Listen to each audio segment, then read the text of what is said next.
Welcome to the Conscious Dominance Podcast, where Andrew and Eric, two dominant men in dom sub relationships, discuss how we approach our dominant roles from a conscious and loving place, and what we learn about ourselves through the deep intimacy that these power exchange dynamics make possible. Sit back and enjoy the show. Eric, welcome back to part 2. Good to be here. We're going to pick up where we left off with our last episode here in talking about men and getting help and kind of this balance between doing it for ourselves and getting assistance, or being willing, I guess, to open ourselves to receiving, having somebody come alongside of us and help to show us the way to where it is that we're needing to go in our growth. And a couple thoughts to pick up where we left off last time, just a couple more ideas that I wanted to share with guys. We talked a lot about EMDR therapy in that last episode. And if you haven't listened to that last one, it's great. You want to go back right now and listen to part 1 first, probably. But also a couple of other ways that I have either worked with myself or known people who have in getting some help or assistance is hypnotherapy. And then somatic experiencing is another one that is, and all of these are really based in our ability to heal these wounds rather than just avoid them, and to deal with the pain so that we can put it away rather than being in constant reactivity to it. This sort of work is also kind of like therapy. I like to call some of this trauma work therapy for men, because you don't have to sit and endlessly talk about it. And a lot of times as guys, we don't want to sit and endlessly talk about our problems. We want to do something about them.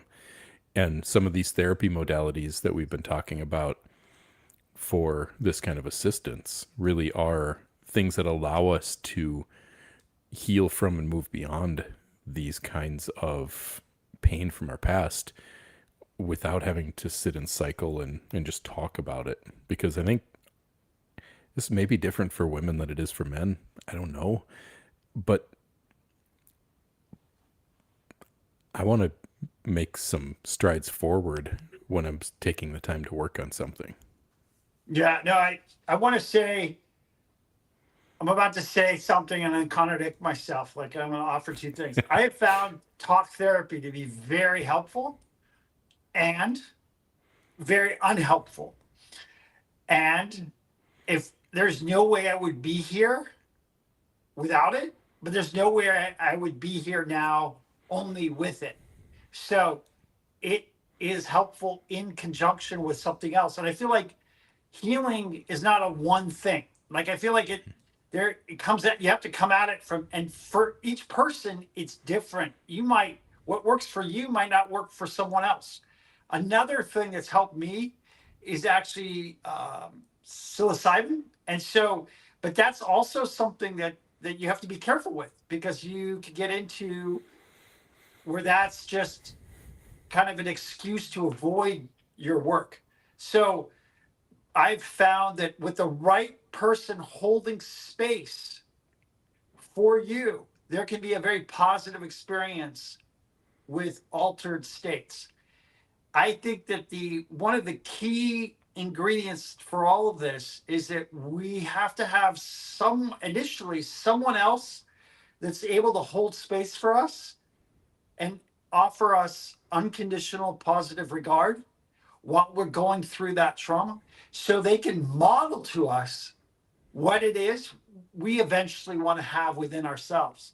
What I find to be healing is that I start to experience unconditional positive regard for myself.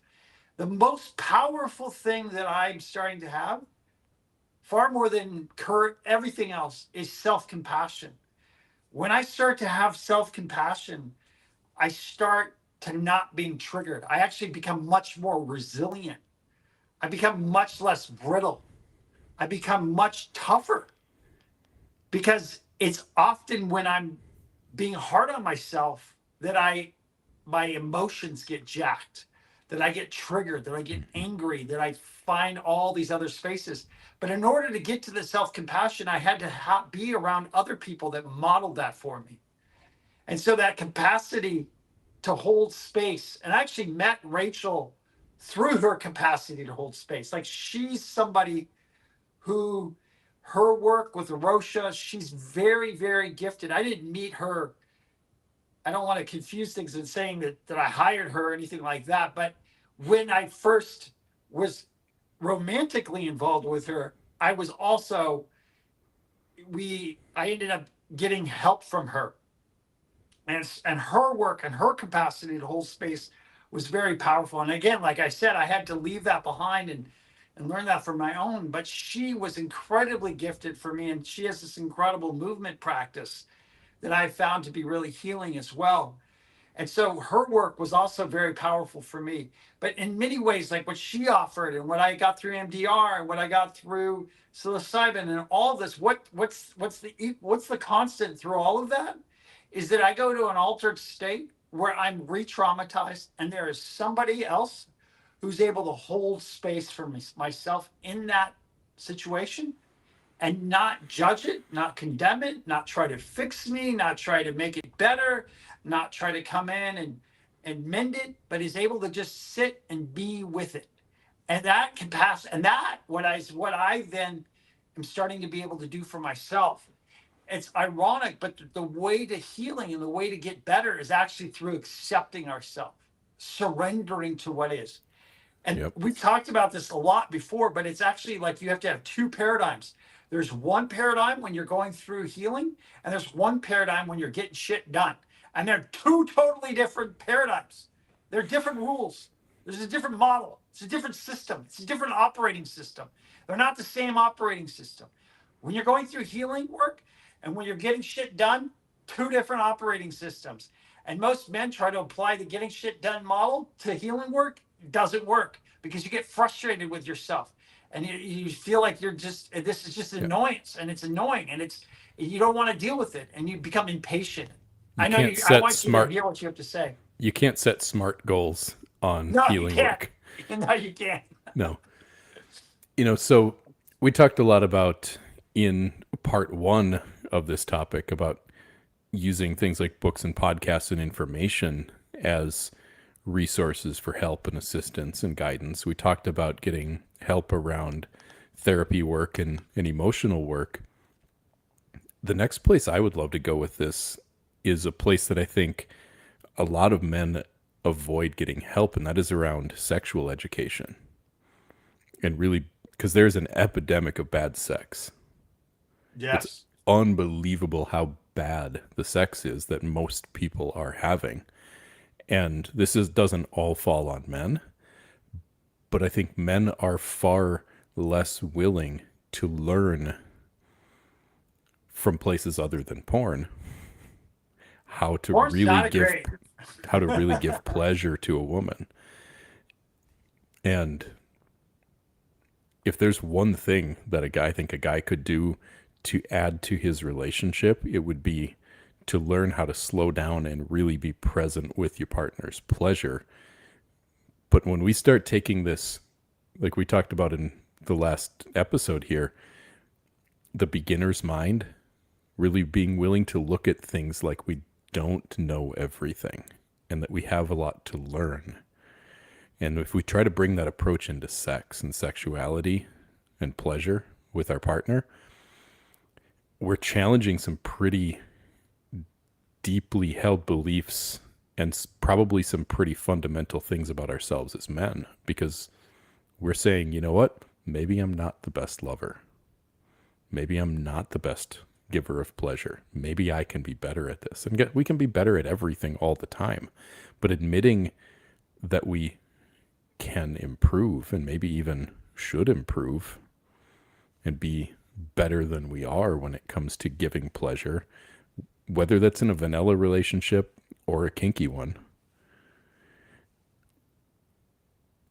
Accepting help and education around how to go about doing that challenges some pretty fundamental, deep shit for us as guys. And it's hard to do, and it's also really, really important. 100% agree. I have my own personal stories with that I'll share. But I think most men treat sex like they treat doing the dishes. Like they just do it. They don't think much about it. It's like, here's how we do it. You just kind of do it and you get it done. Like there's not a whole lot of thought that goes into it. Yep. And it And seems like she's enjoying herself, and I feel good, so I must be good at it. right. And most of the time, a lot of women uh, faking it. They're actually placating you. They're actually not fully owning what's the reality of the situation. And And even if they're not faking it, they're not enjoying themselves to the extent that they could if their man correct, was being more present, more attentive, correct, more focused on her pleasure and less correct. on either getting it over with or whatever, wherever he's running off to in his own mind. It's so true. And I think, like you mentioned before, porn does so much damage to men's sexuality. I feel like there's a great health, like it's not a diet, but it's kind of like a diet. It's called Whole 30. It's something that I've done before Mm-hmm. with Rachel, and it's where you take away certain foods just to get like a reset. I feel like there needs to be some type of like whole year or whole 3 years, like whatever your thought about porn is, no matter who you are, stop it for a long time. Like pick a period of time and just quit cold turkey, 100%. And I'm talking everything that's sexualized. I'm talking those YouTube videos that you click on with the cute girls that are playing sports. I'm talking every sexualized thing that's in your feed. Get rid of all of it.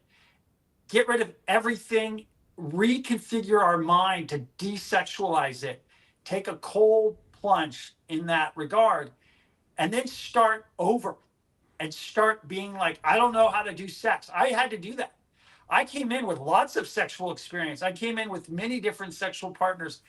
And I came in thinking that I was great at sex, having been told that I was great at sex.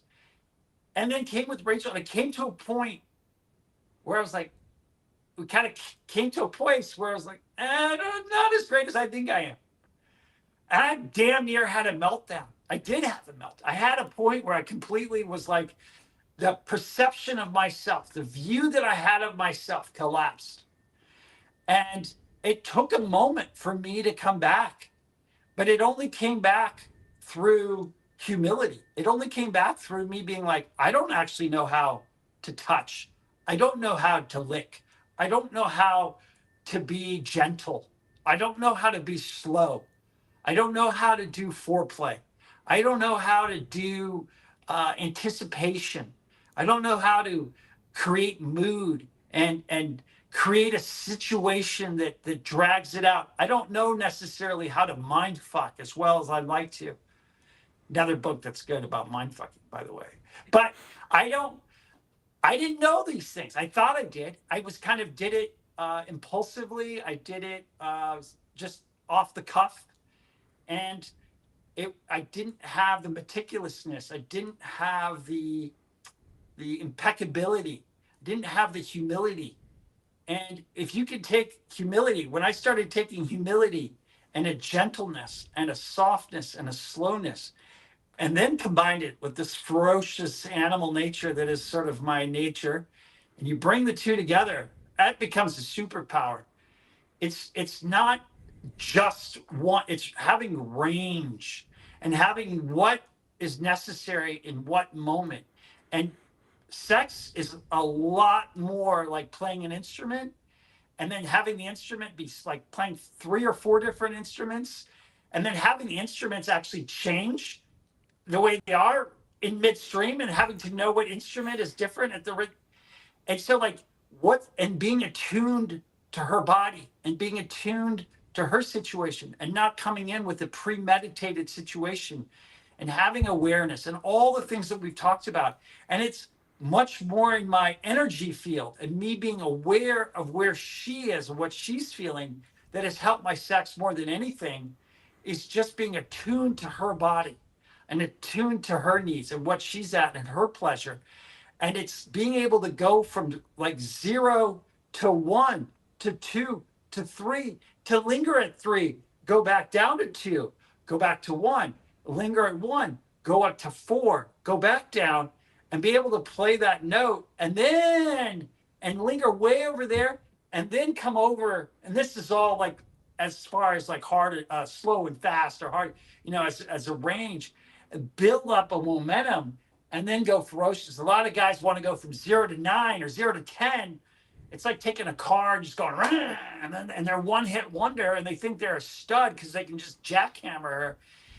And what it is to have nuance, what it is to control the moment, like everything you're talking about, I feel very passionate about it because I have been that guy. Just like I said before, I am the before picture on all these fronts. I think we all are. And anybody who's taken the ego hit to get knocked down a few rungs in our view of ourselves so that we can learn what it is that we didn't know can always see the before and the after, I think, in yourself in these things. So where does a guy go to actually learn these skills, in your opinion, or in your experience? How does a guy who wants to be a great lover learn the skills to do that? Well, I think first of all, those skills are multi-faceted. There's the actual skill of the act and those different things. But guys get so caught up in that and think that's like playing an instrument. Like, how do you do the finger? And how does this Hmm. happen? And how do we get it like this? And where does the tongue go? Da, da, da, da, that Yeah, they ignore. I call that button pushing, right? That's the Yeah, button pushing piece of butt it. pushing. That's actually like way less important than what most men think when we talk about sexual skills. That's all they're thinking about. And what I realized is that's way more important is to be able to play with energy and to play with her energy and to understand where she's at and being able to own her. And there's actually another great book called Attuned. It's about being able to read other people and really be that nature that we're talking about with healing. This is why it's been really helpful to me to do that healing work, because as I'm attuned to myself and then I start to be attuned to her, then I can see where she's at, and then I can lead her energy and move that energy and play with that energy. And then what we're trying to get, all sex is, especially for women especially, is anticipation. If we realize that what we want to do is increase the anticipation, we want to, the joy and the pleasure comes from her anticipating something, and then being able to like play with that, and then give it or not give it, and play with that energy. It's sex is more like a really good movie or really good music than it is one act. Music, there's a mood, there's an art, there's a whole thing. Sex is much more like an art than it is like programming your computer. It's it's it's about knowing dosage. It's about knowing timing. It's about knowing what time of the month it is for her. It's about knowing what happened. It's about laying some seeds earlier in the day and then coming back to them and then following it up and then creating a whole scene or situation with that. You could have the most epic sex, powerful sex on a fucking Tuesday and a random thing when she's in a shit ass mood if you do it right. Like, it's not up to her, it's up to you. And most women, if you can take charge and you really understand how to play with energy, and then of course have some skills, but you don't need to nearly have those skills as much as you think you do. If you can work the energy, she's just yours. Like, she just becomes putty in your hands. So So I'm gonna so what try. I'm saying is learn how to play with energy. I'm gonna try not to get us kicked off of YouTube here. You agree with me, I know. Oh, 100% I agree with you. And the reason that I agree with you is that one of the ways that we talk about this in our house is that I can dominate and control Dawn with one finger. I don't need to be forceful. I don't need to be commanding. I don't need to be controlling because I can play her like a fiddle with just the tip of my index finger. And this is where I think if you were a guy who wants to be a better lover and you're taking this podcast as the place that you're going to get some more information and you want to be a better lover, start with the tip of your finger and just stroke her. Touch her and watch her reaction. Run your finger up and down different places in her body and feel her and how she's reacting to it. Watch her breath. Watch the way that her skin changes color. Watch where she takes a deep breath. Like, notice her. This is what we're talking about when we're talking about playing with energy. This is just the practical how you play with energy. If you see something that really gets a certain reaction, don't just go there really hard and think. Like, don't just keep pushing that button. Pull away from that and then come back to it again. Does it give you the same reaction? Does it build when you go back to touching her that way and then pull away from it? You said anticipation, and I love that word. The way that I say that same thing is my objective is to make her want more. Exactly. And the only way to make her want more is to take it away and then give it to her and then pull back. And it's almost like this game of push-pull where the pleasure starts to lean into her and then she starts to lean back into the pleasure, but then you pull it away and she's like, catch me. And then you catch her with more pleasure and you pull her back up and you can really go a long way with the tip of your finger. It's a great advice. And something you told me before too is pick one thing, whether it's your tip of your finger, your tongue, it could be your pinky, your thumb, like it could be your elbow. It doesn't fucking matter. But what you're saying there is pick something very small so you can start feeling that it's not about being, like you said, it's not about being forceful. It's about technique. Because any modality, any technique, any place you want to go, that's the result of you. You think about your job is to create a frame. Your job is to create the energetic architecture of the situation. And then what takes place in that, she's going to be alive to. You could come in, like someone else could come in and touch her. It doesn't matter that you're the person who does it. I mean, it could be, she could do it herself. Whatever you are, this is where you as the Dom need to know what turns you on and what you like, because you'll want to do more of that and you'll get better at it. So figure out what you're actually aroused by. Some guys don't even need to touch women. They're not into that. They just want to mentally control them. Some guys want to tie them up. Some guys want, it could be anything. It could be you want them to sit there and there's a no touch thing and it's a hypnotic kind of quality. Or it could be something where you just hands. This sort of penis and vagina, that is such a limited view of what sex is. And it's not at all. Think of that as like one part of the buffet. Like there's a massive buffet that's out there. And I think sometimes when we talk about sexual education, we're so struck on like, well, how do I fuck it? What angle at this thing kind of like this is like, It's like talking about how to cook a steak and thinking that's learning how to cook. Like there's so much different variety of what it means to cook. I mean, there's many genres all over the world, all over kind of things. This is a different paradigm of control. Exactly. Because control as forcefulness is one way of exerting control. But there's an entirely different world of control that's an entirely different level of fun when force isn't required at all. She's already done. You're past forced. Exactly. It's unnecessary. Here's another great example. If you want to play with bondage, you can play with toys, cuffs, spreader bars, all these things. You know where I think is a great place to start?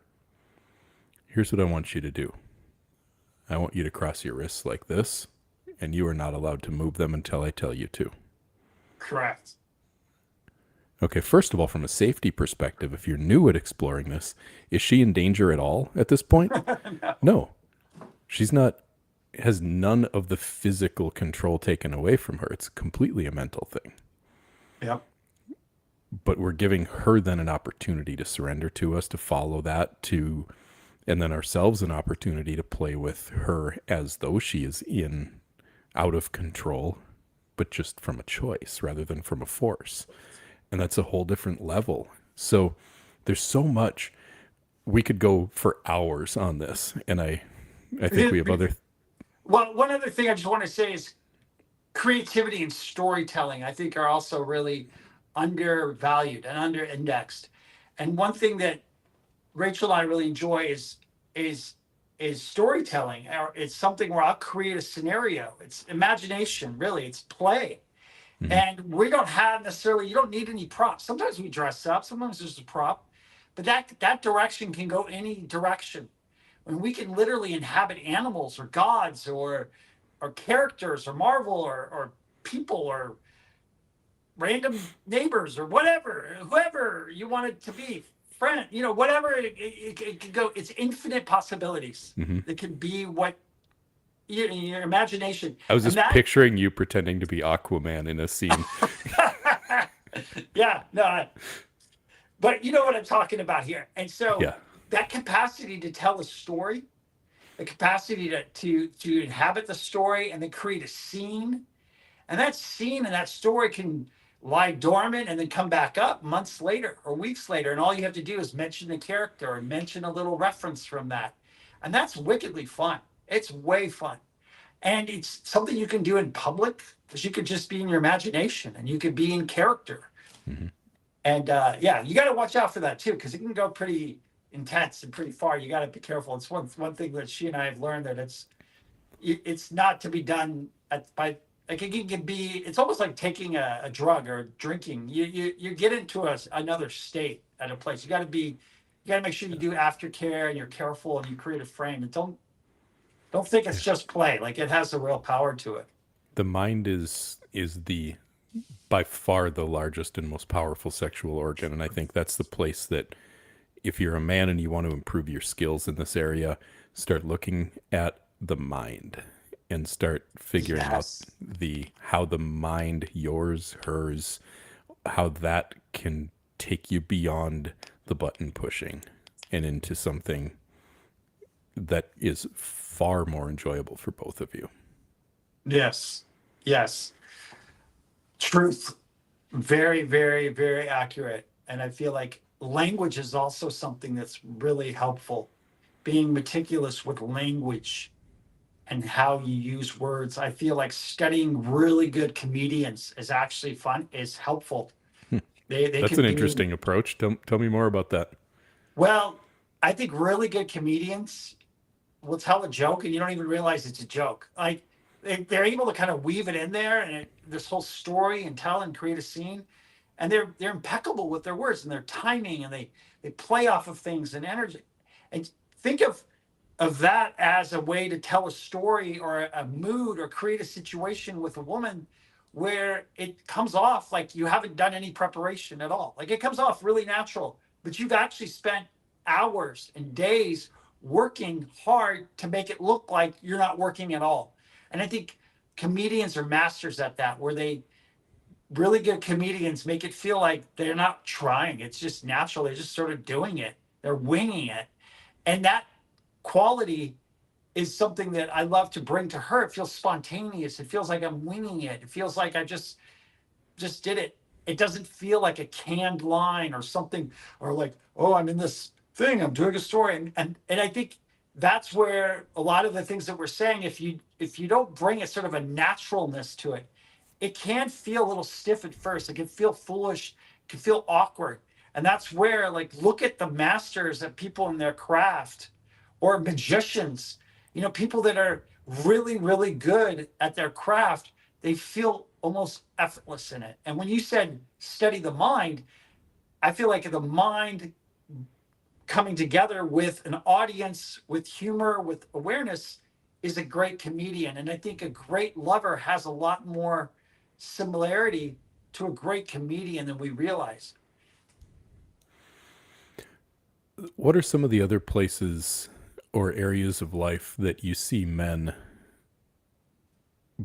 benefiting from, or where you have benefited from seeking outside assistance, connecting with other humans to learn, to I think grow? sports, physical therapy, medical world, anytime I'm just injured right now pretty bad and I'm going to see a physical therapist, trainer, those things are massively helpful. Most men will go do that. If you're at all serious about a sport, you get help, you get coaching. You go, there's no problem. You have not, I mean, the best athletes in the world have a whole team of people teaching them. And I think that's a great example of that, where you see people that are at the highest places getting very humble and wanting to learn things and even being open to hear and talk about the fundamentals. So I think that's a great example of where that is. And I think sports and sex are actually very similar too, in the sense of like there's technique, there's strategy, and in the moment, you got to just be able to be, how quickly can you react? Can there be a moment? Can you own it? And a lot of things that are valued in sports are also valued in the bedroom. Confidence really at the end of the day matters. It matters. And being able to own the space. And if you get another thing that, I mean, I'm going to take this a little bit else, but if you get a soft dick, if you get soft, there's nothing like getting soft and then staying cool about it and being confident. Just like, it's cool. Just, just be like, it's all cool, and then love her and grab her and being able to not let that moment like flatten you or rock you and just dominate the energy and like just be able to take that and then move it into something else and pivot. It's like a great athlete or a great comedian where like the joke doesn't land or they fell or something works, and then be able to pick up and then just adjust and pivot. That quality of being in real time, being able to pivot with confidence, that's a massively important skill. And I feel like that's where the healing work pays off, because when you do the healing work, those things like that trigger you less. And I feel like it's in those moments where, or she might say something, or she puts up a little resistance, or she's like, no, not quite, like, I'm not, you got to be able to, it's often, I don't know if I can say this, I'm just going to say it. Most women's knows in a relationship where they're into you, it's just not right the way you're asking. Not not now. Not the way you're Not coming like at. that. Not like that. And Yeah. if you take their no to be a no, then you're missing it. And it's kind of like the Well, same. Go ahead. let me just add something to that for the sake of nuance here. What we're kind of getting at is the difference in a safe word of yellow and a safe word of red, Yes, exactly. right? Right. Because no can mean not like that, not right now, not with you, or it can mean fuck no, stop, I'm done, I'm out. Like, Right. Right. and and we have to be able to discern the difference there. She needs to be able to Correct. communicate the difference as well in Right. in an ideal world that you've, and that's a part of what these power dynamics can really do, is give us the opportunity to have communication and language around how we're going to handle no, and how we're going to handle not right now, and how we're going to handle these different things, and have those kind of baked into the structure of the relationship. But you're 100% right that we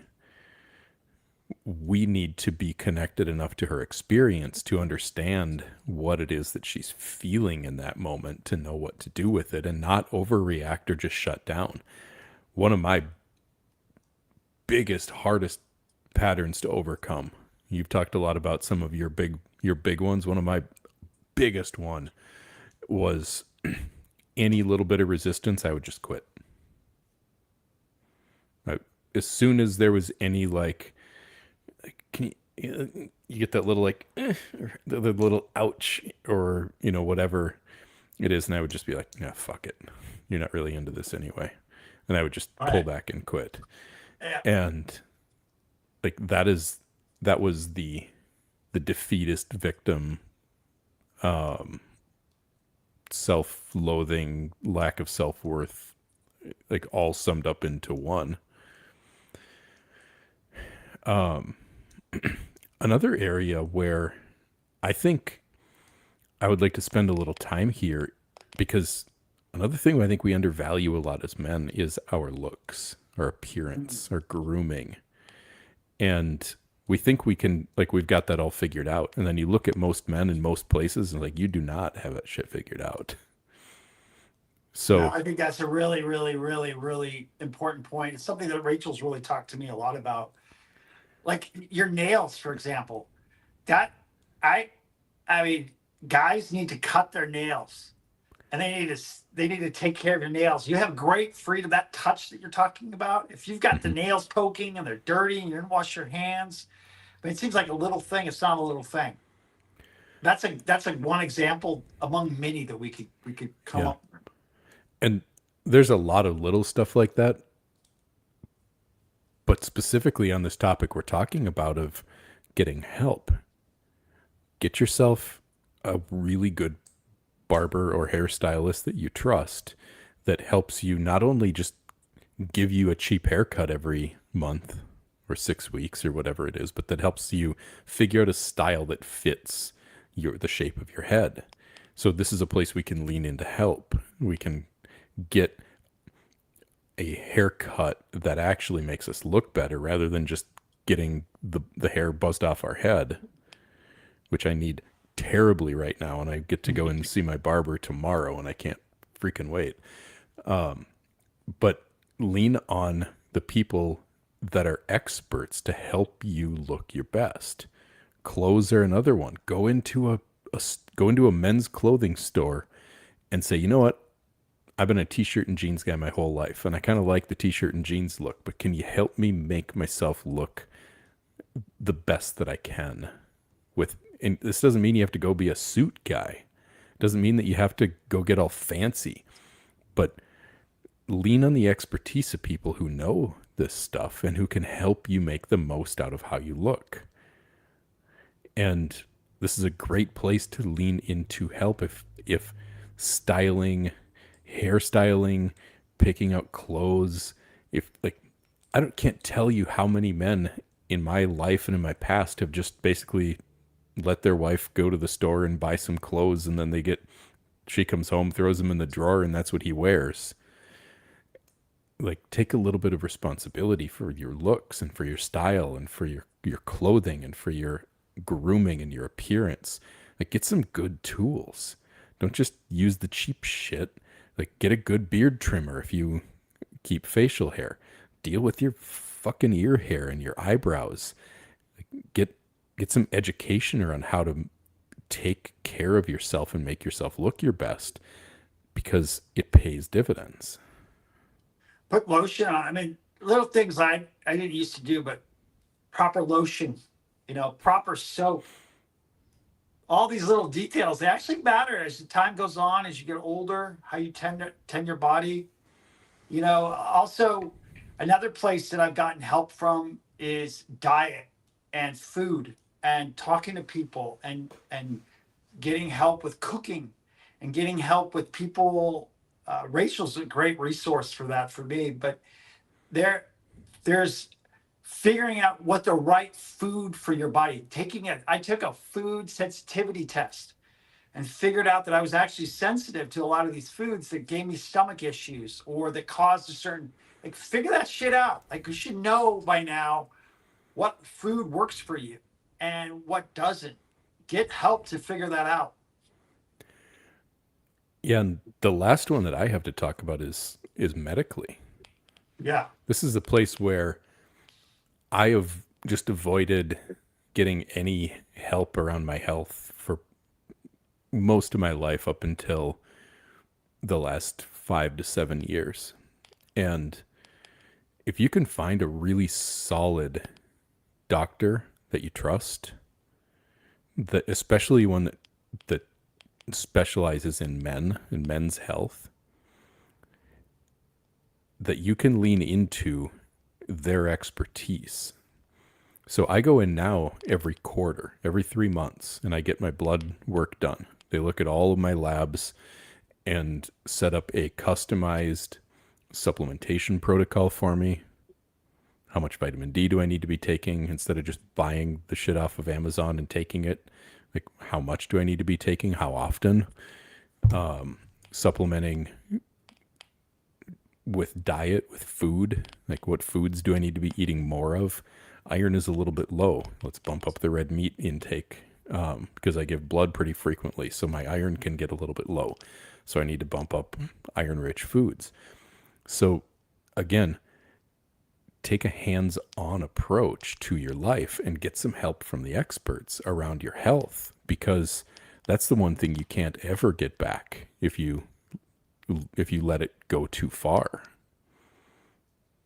Right. And we really start to see this as guys. Like, we're both in our mid 40s now. I don't know, you might be edging past the mid, but the things that didn't matter in my 30s matter a lot more in my 40s. And I start looking at 20 years from now, I'm in my 60s, and how I handle my health over these next 20 years probably plays a lot into the quality of life in then the following 20 years from my 60s to my 80s. So I'm putting a lot of emphasis on leaning into the expertise of people. And now, in my case, the way I approach this, I don't just take a Western medicine approach to health. I don't want to say, like, I just go to the doctor, they take my blood, they say, I take a very hands-on approach to learning about this, to understanding health from a more holistic perspective, and take a lifestyle and dietary first approach to my overall health, not a pills first approach to my overall health. But again, I didn't know this stuff. I had to lean on people who did.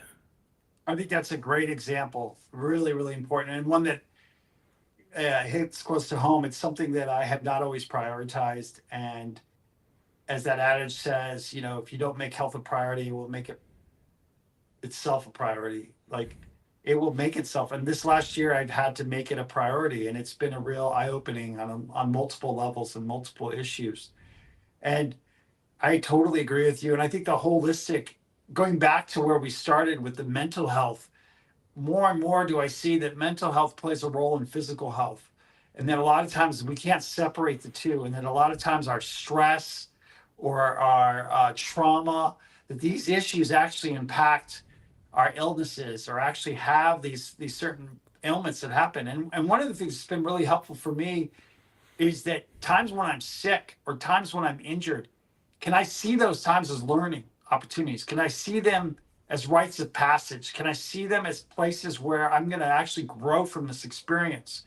And so having the right mindset with that is also really helpful. Yes, getting the help, totally agree. But part of the help is to get the right frame around whatever experience I'm going through, so that maybe I need a little bit more help psychologically during those periods of time. Maybe I need to actually come to Andrew and say, dude, I'm going through it right now. It sucks. And just saying that and being able to, like, yeah, I see that sucks. Like, that's it. Like, it's amazing what just owning it, not looking to play the victim card, not looking to be like, oh, what was me? Because that's not what I'm talking about here. But I am saying is sometimes we actually do need legitimate support and help. But there's a big difference between getting help and using it as an excuse to stay where we are, and getting help because we want to move forward and we want to transform and we want to get better and we want to grow and we want to heal. And that really does take us to a place where you have to kind of be both gritty, but also have a bit of grace with yourself. So going back to that same idea of self-compassion, along with the resilient, more of that sort of perseverance that goes with that.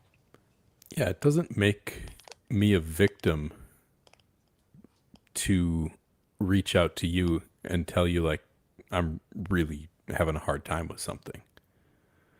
Right. That doesn't make me a victim to admit that I'm having a hard time with it. What makes me a victim is if I attach to that and then really like choose to live in that rather than just let it be true for now.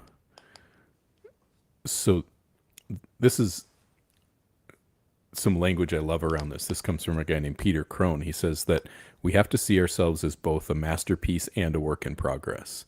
That's good language And for that. this is what I'm talking about here is when things aren't going well. It's like, yeah, I'm still okay on a big picture scale. I'm still okay.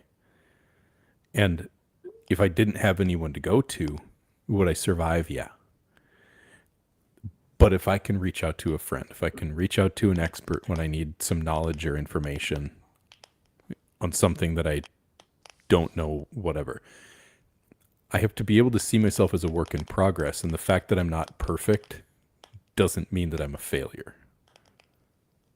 It means that I'm just in a stage of growth and improvement around this. I'm in a stage of a challenge that I'm maybe don't even see the path to overcome yet.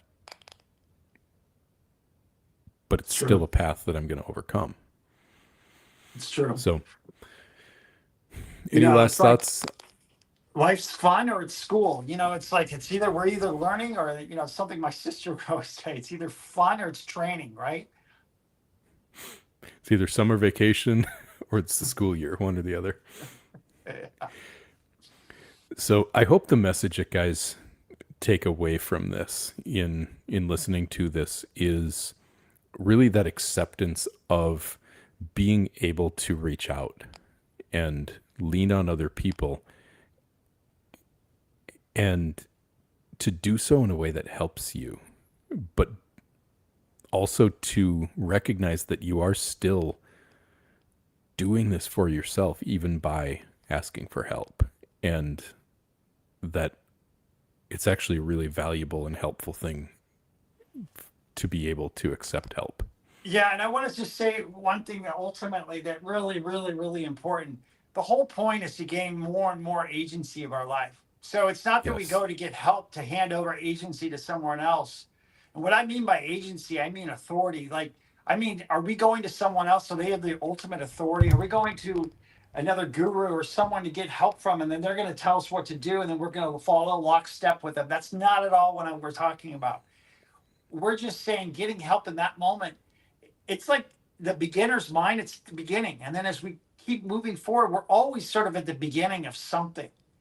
But it's never to hand over agency for our whole life. Ultimately, all of this is so we can take more responsibility for ourselves and be less the victim and more authority, more self authority, more authorship, more agency.